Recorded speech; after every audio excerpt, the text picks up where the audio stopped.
picture this. So you're scrolling through your social media feed on a relaxing, peaceful Saturday evening, but nevertheless expecting to see tons of viral footage of massive crowds storming the streets in woke fury against Trump's authoritarian overreach. I mean, after all, that's all the legacy media has been talking about these last several days. We can't wait for the No Kings protests. This could be amazing.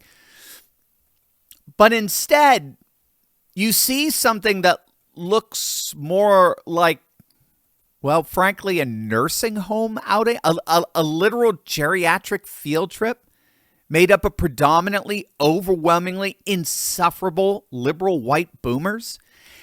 And you suddenly realize this is no revolution. This ain't no uprising. This is just, well, sad. Welcome to the spectacular failure that was the second No Kings March, a demonstration so thoroughly embarrassing that even liberal media outlets couldn't hide their devastating disappointment. Hey gang, it's me, Dr. Steve, your patron professor, here to help you make sense of the madness as the far left desperately tries to stop the unstoppable rise of a new conservative age that you're making happen all over the world. So if you want a front row seat on how you are changing the world in ways you never even imagined, make sure to smack that bell and subscribe button. So this weekend, the world witnessed yet another desperate, feeble attempt by the radical left to stage a massive No Kings rally all throughout our nation. What organizers promised would be a massive mobilization of millions across over 2,600 cities. Well, it turned into what can only be described as the political equivalent of a community theater production with horrible reviews. In Boston, NBC's own reporters couldn't help but notice something rather peculiar about the crowd. People I know who are there, this is an older crowd. There's not a lot of folks, and granted, it's a big crowd here. I'm not good at estimating, but it's definitely over 2,000, maybe close to 3,000. We can't see everyone, but it's an older crowd. A lot of white hair. You see out there Q-tips, as we used to call them in the business. And they're out protesting, and not a lot of young people. This is so much for Gen Z. Whatever happened to Gen Z being the hope of the Democrat Party? Gen Z and non-whites, right? Gen Z and particularly Latinos were supposed to provide an unassailable majority for the Democrats for like literally the rest of the century. And the two demographics that the Democrats have built their entire future hopes on ignored them this weekend. They literally had no interest whatsoever in this silly, useless, and feeble political stunt. Everywhere you looked, whether Democrats like it or not, even the legacy media is admitting it, everywhere you looked across the country, you saw a predominantly, overwhelmingly white, boomer, liberal crowd. Okay? It was geriatric field trial. Oh, and the turnout itself, it was a dud.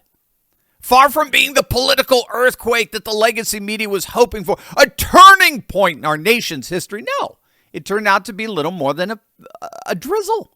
Even CNN couldn't sugarcoat it, though they certainly tried. Well, Frederica, this program of speakers just ended a short time ago. I can tell you that the crowd is thinning out here. People have started to leave. But, boy, it was jam-packed here just a few minutes ago when the program of speakers was still going on. You had Senator Bernie Sanders, who just wrapped up to a rousing round of applause. Senator Chris Murphy spoke. Bill Nye, the science guy, spoke. And, again, the crowds are thinned, but they're not gone yet. I mean, there was just tens of thousands of people packed into a relatively small space here on Pennsylvania Avenue, and they were pressing forward as they arrived, really to pack into a very, very tight space. Now, take note of the time there. Do you see it? What time are the crowds, this massive uprising, this political earthquake, what time are they dispersing here? He's reporting at 2:30 in the afternoon, at 2:33 p.m. Eastern time. And the crowds for the supposed massive uprising were done. They were gone. They dispersed at 2:30 in the afternoon. I mean, not much of an uprising, is it? And it just got worse. When confronted by citizen journalists, many of the protesters admitted they literally had no idea why they were there. They didn't even know, they couldn't even articulate a single specific grievance against Trump. Check this out. We're out here at the No Kings protest and we're asking all the important questions. Such as, if Trump was elected, how exactly is he a king? Because he is trying to take control of everything. Like his checks and balances are not working, so he is just trying to completely disregard the Constitution. He's trying to do whatever he wants. I don't know. I feel like a lot of amendments have been kind of overcome, like in a way that they're not supposed to be. Yeah, which amendment specifically? The whole first one. Yeah, the first one. Trying to take away our freedom of protesting. I would say that it's because even though he was elected, I agree, due process, he got what he got elected fairly, sure, but he's doing things that make him a king, like he's taking away, civil rights. That's a great question. I don't particularly think he's a king. It's how people are viewing him as. Actively switching the levers of power in order to subvert elections. And what does that mean? Things such as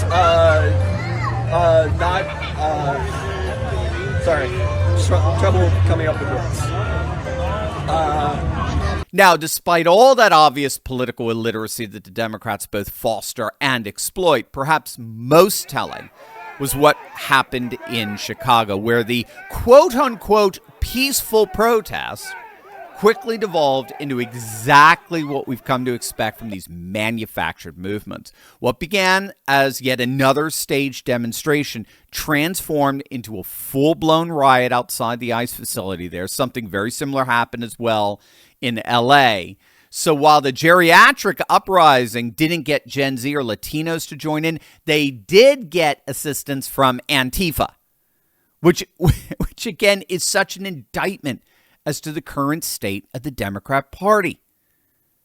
Obviously, President Trump wasn't impressed. Protest over the weekend, the No Kings protest. I think it's a joke. I looked at the people. They're not representative of this country. And I looked at all the brand new signs paid for, I guess it was paid for by Soros and other radical left lunatics. It looks like it was. We're checking it out.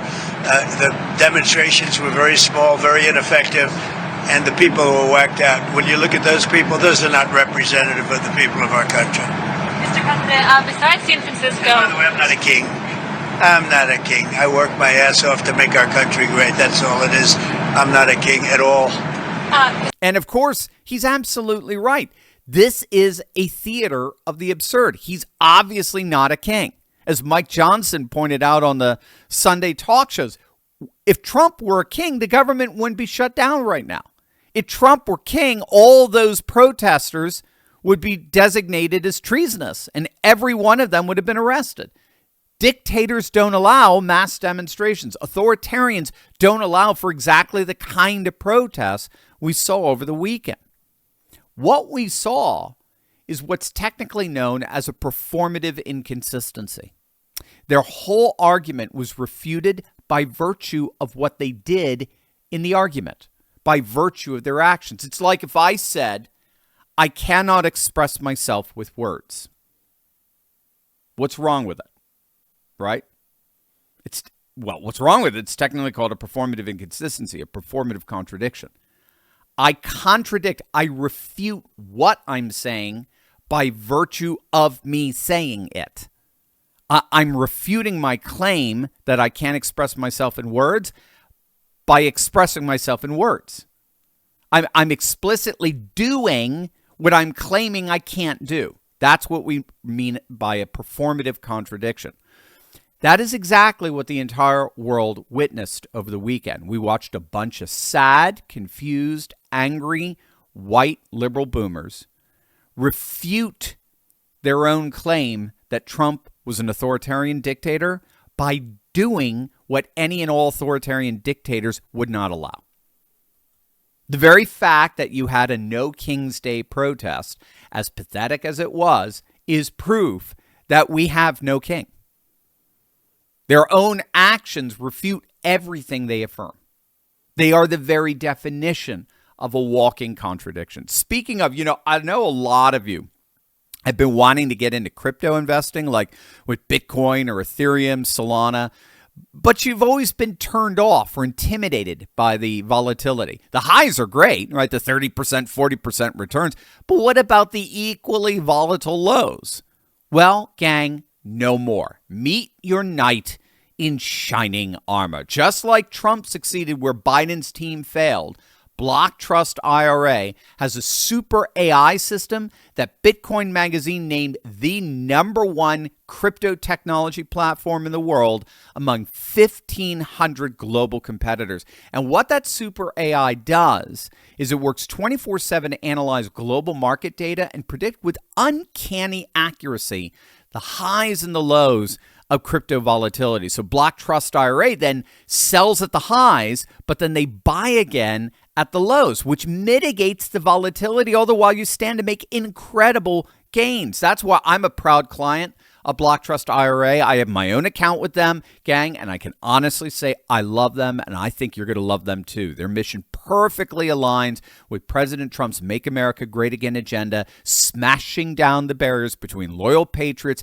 and the financial freedom they deserve, helping true Americans build impressive wealth in Trump's historic economic boom. So it doesn't matter what state of life you're in. Are you a small business owner? Are you a truck driver? You may be a teacher. You may be a retiree. This is your chance to get into the crypto market with AI mitigating your volatility risks. So while the Democrats shut down the government and tanked their own polling numbers, smart Americans are positioning themselves for the Trump financial revolution. Click that link below right now or visit turleytalkscrypto.com and find out how they can help you join the greatest crypto wealth opportunity in history. And the best part, for limited time, they're offering my viewers up to $2,500 in bonus crypto when you open up an account with them. It's amazing stuff. Don't wait. Remember, crypto created 80,000 new millionaires last year. Why not you? Why not the whole of the MAGA movement?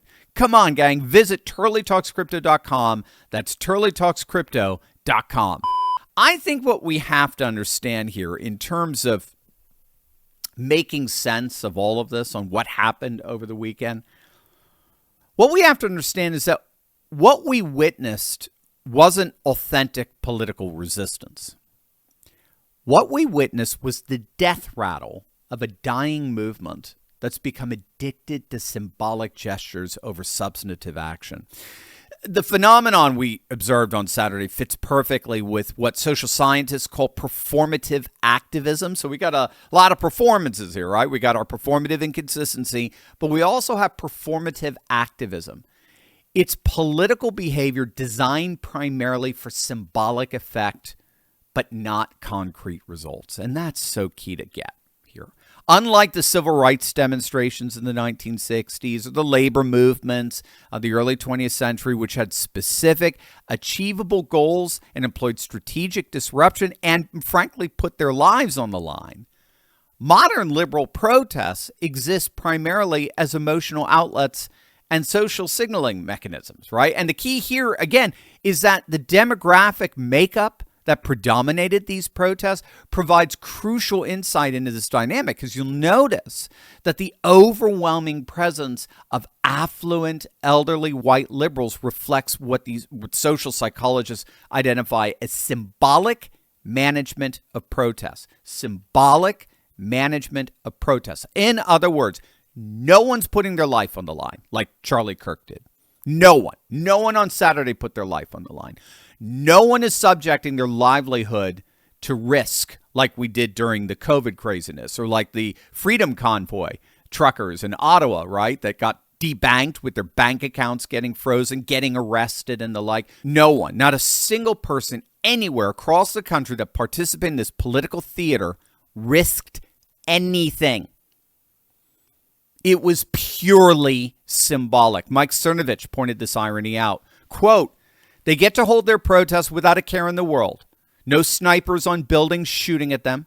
No masked thugs attacking them. Every media outlet fawning over them. Irony levels fit for a king. Irony levels fit for a king. Bullseye. I mean, in other words, these protesters aren't putting their lives on the line. They're not fighting for material change that could adversely affect their comfortable little lives. All they're doing is performing resistance. They are not actively engaged in resistance. And that performance is meant to maintain their self-image as progressive activists while staying inside their comfortable, undisturbed little liberal bubbles that protect them from any real harm or danger.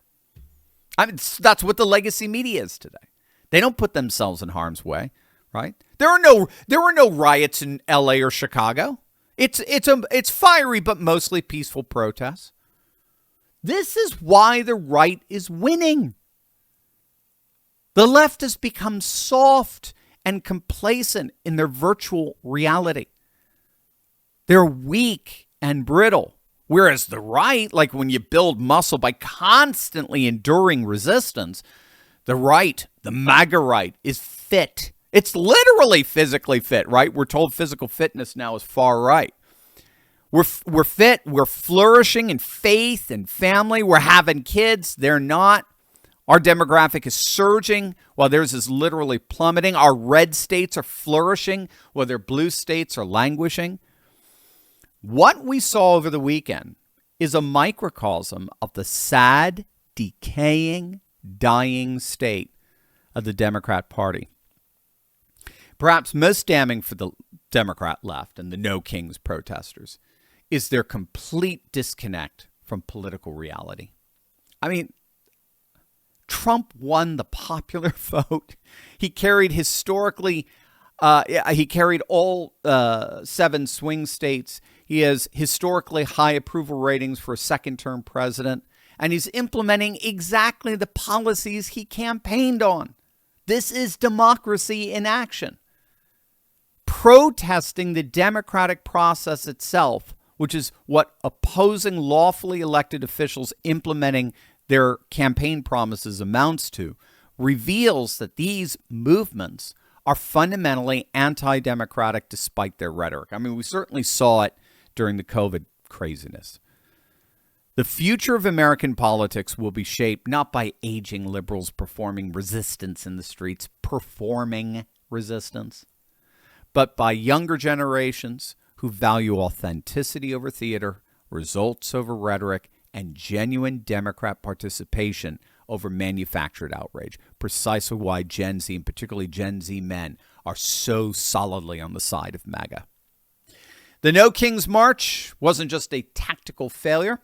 It was a preview of a political movement in its final desperate phase, mistaking noise for influence and performance for power.